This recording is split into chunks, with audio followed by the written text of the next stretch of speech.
Salut à tous, un petit point météo relatif à l'activité cyclonique de cette saison 2025.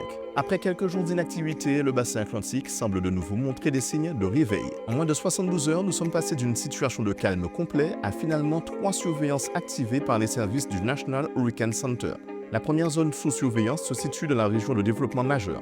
Depuis plusieurs semaines, les modèles numériques n'ont cessé d'y suggérer plusieurs tentatives de développement cyclonique. Heureusement, les dernières zones tropicales n'ont jamais concrétisé ces projections, grâce entre autres à l'air sec ultra-dominateur dans cette région de l'océan Atlantique. Cependant, le NAC accorde une attention particulière à la prochaine onde tropicale qui devrait émerger du continent africain entre ce soir et demain lundi, au point où l'organisme américain a relevé son risque de cyclogénèse de faible à modéré au cours des dernières 24 heures. Les prévisionnistes estiment en effet que cette perturbation pourrait tenter de se renforcer un phénomène cyclonique au cours de son déplacement vers l'ouest-nord-ouest, si elle parvient à faire face à l'environnement hostile que ses consoeurs ont dû affronter. Néanmoins, à ce jour, le devenir de cette perturbation tropicale est assez flou, car les modèles numériques divergent encore quant à sa trajectoire. La relative bonne nouvelle étant que les tendances seraient pour l'instant majoritairement favorables à une remontée précoce de ce système vers le nord, le gardant à distance raisonnable de nos îles en cas de renforcement cyclonique effectif. Cependant, de par l'échéance relativement lointaine, nous lui garderons tout de même un œil averti, d'autant que la temporalité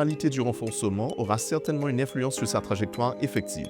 Notez que même en l'absence de développement cyclonique, cette onde tropicale ainsi que les prochaines perturbations tropicales sortant d'Afrique pourraient contribuer à l'humidification de l'atmosphère lors de leur transatlantique, rendant l'environnement progressivement et potentiellement plus favorable à la cyclogénèse au fil du mois d'août. Le deuxième centre d'intérêt est placé sous la surveillance du National Hurricane Center depuis hier, samedi matin. Il s'agit d'une zone dépressionnaire imbriquée pour l'instant dans un front météorologique. Ce phénomène a progressivement vu ses chances d'évolution cyclonique passer de faibles à élevées, incitant même le NHC à le signaler en tant qu'Invest 95L dans la nuit de samedi à dimanche.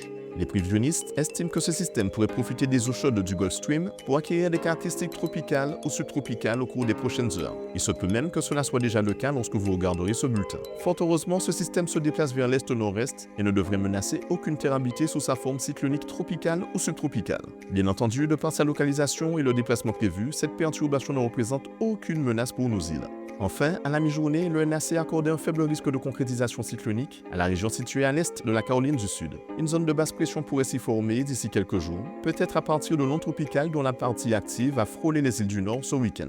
Les prévisionnistes estiment qu'un développement progressif de ce système est possible d'ici le milieu de la semaine, alors qu'il se déplacera vers le nord-ouest. Mais nous reparlerons de ce système qu'en cas de cyclogénèse avérée. En attendant, c'est tout pour aujourd'hui. Excellente soirée à vous et à bientôt.